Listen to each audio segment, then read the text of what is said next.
All right, let's get started with the binomial theorem, 9-5. So, binomial coefficients, if we want to expand a binomial term, so an x plus y, maybe it's x plus 3, or maybe it's 5a plus b, doesn't matter what's in here. If we're going to do to the second or to the third or to the fourth, we've done this before by foiling, right? We foiled it here, and then we could foil it one more time and get down to here, or we can foil it to here. Instead of doing that, we're going to use the binomial theorem, especially if we get to really big numbers, 10 or 11, something like that. In the expansion of x plus y to the n, your pattern is x to the n plus n x to the n minus 1y. And here's our pattern. And so I'm going to break this down here in a second to kind of explain this. But the coefficient out here in front is always going to be given by NCR. Okay? And NCR is also written as n over r. So we've seen this before in the past in Algebra 2 probably, but just as a reminder, NCR is n factorial over n minus r factorial, r factorial. So I would have this all down in your notes. You might pause the video for a second and get it, but we'll clarify what this means in a slide or two.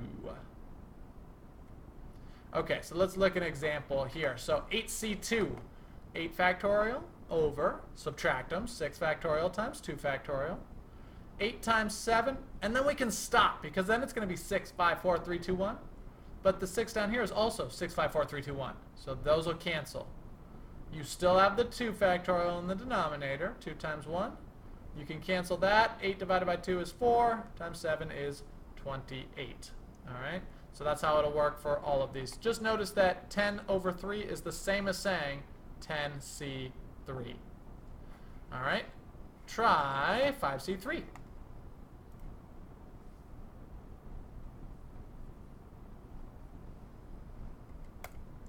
All right.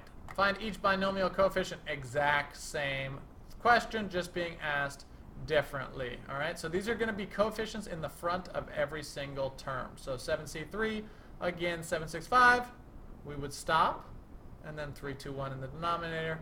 The 6 cancels 3 times 2, 7 times 5 is 35. See if you can do 10 over 4, 10c4.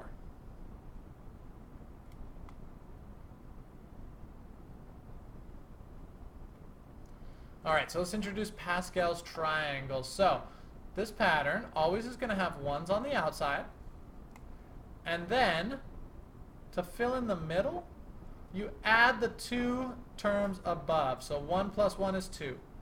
1 and 2 turns into 3. 4 and 6 turns into 10. So we can create these rows, and these numbers are going to end up being the coefficients of our expansion. All right? Now the other way to think about this is row 0, this is row 1, this is term 0. So in row 4, that's this row down here, 0, 1, 2, 3, 4, this is term 0, this is the first term, the second term, the third term, and the fourth term. So just keep that in mind that we're always going to start at 0 here when we're talking about the terms and the rows. All right, so we can use these as expansions here. You'll notice here, see the Pascal's triangle. And if we were doing the expansion, these numbers, this is just coming from the triangle, are going to be the coefficients of every single term. All right, so use the 7th row of Pascal's triangle to find the binomial coefficients. So 1, 8, 28, 56 if you did the whole triangle. The other way to do this, because it's kind of tedious sometimes to do 8 rows of the triangle, 8c0, remember we started with 0, turns into 1. 8c3 turns into 56. So in the 8th row, the third term, we can just use c to get straight to the numbers. All right? And then notice that it's symmetric as well. So once you hit 70, you actually have all the answers because 56, 28, 8, and 1 are repeats of the other side. All right, so use that information. See if you can give me 6 over 5. But use the triangle. See if you can do the triangle to do this one.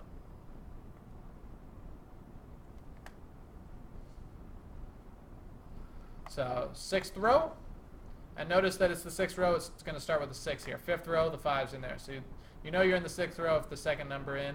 The first term, put the second number in, is a 6. And so 6 over 5, you get 6. All right, so now we're going to expand. So this is really what we're going for here. Let's expand x plus 1 cubed. So here's what the pattern's going to be. We're going to have our coefficients from Pascal's triangle, 1, 3, 3, and 1. Then we're going to take the first term, x, and we're going to add it to each of those coefficients. We're going to add the second term, 1, and I'm going to put it in parentheses just as to keep it separate. I'm going to put a plus in between every single one. And then we're going to figure out what the powers are. Since we're to the third, we're going to start with x cubed. And then we're going to count down for the x's. So then it's x squared, x to the first, x to the 0. For the ones, we're going to count up. 0, 1, 2, and 3. From there, we'll simplify. X cubed, 3x squared, 3x, and 1. All right? So that's the basic pattern, basic formula for this. See if you can expand x plus 1 to the fourth.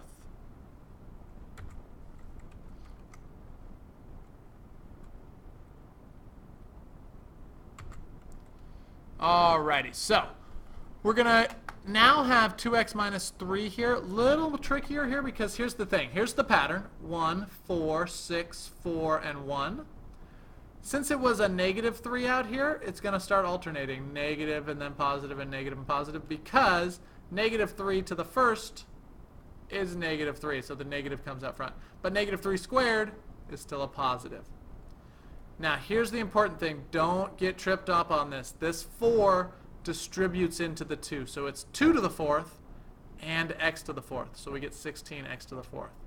It's 2 cubed times 4 times 3 to get to 96. It's 2 squared times 3 squared times 6 to get to 216. Okay, so be careful with your order of operations here. See if you can figure out what 3a minus 4b to the fifth is. If you can do this, you can do everything in 9-5. This is the key.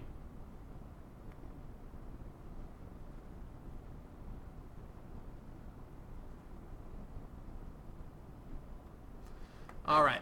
So on this one, it's just one more example. X squared plus 4 cubed. Be careful here.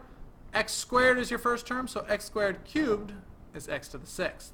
X squared squared is x to the fourth. So you see at the end we'll have 6, 4, 2, 0 instead of the normal 3, 2, 1, 0. So use that information. See if you can do x squared plus y squared to the fourth.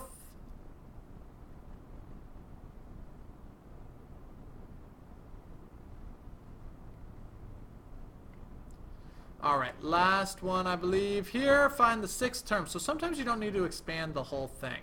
Sometimes we just want to go straight to one of the terms. So here's the key. Sixth term. We're in the 8th row of Pascal's triangle.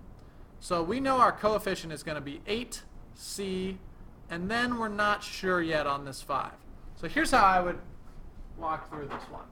If we were doing A, we know that it's going to be 8C something. Not sure what that something is yet. I'll leave a little placeholder for now. Then we know it's A to the something and 2B to the something. Okay? Now, since we want the sixth term in here, we know that's going to be a 6. Now, the sixth term, that's going to be a 6 as well. And since these two powers need to add up back to 8, that's going to be a 2. All right? So same thing here. We want to find the A to the 6th, B to the 5th term. So on this one, we know the coefficient, remember it's going to be, when we start, 3a, and we know this is going to be negative 2b in here. The coefficient out front is going to be, we're in the 11th row, and we're choosing the 5th term, so 11c5. That number and that number are always going to match. This number plus this number will always give you that number. All right? So you can see down here at the end, 11c5 is 462. 3 to the 6th is 729. Negative 2 to the 5th is negative 32. Multiply them all together, you get negative 10 million And that's what they're asking for. They're asking for the coefficient. So wrap things up here by figuring out the third term of x minus 6y to the fifth. Any questions? We'll go over it in class.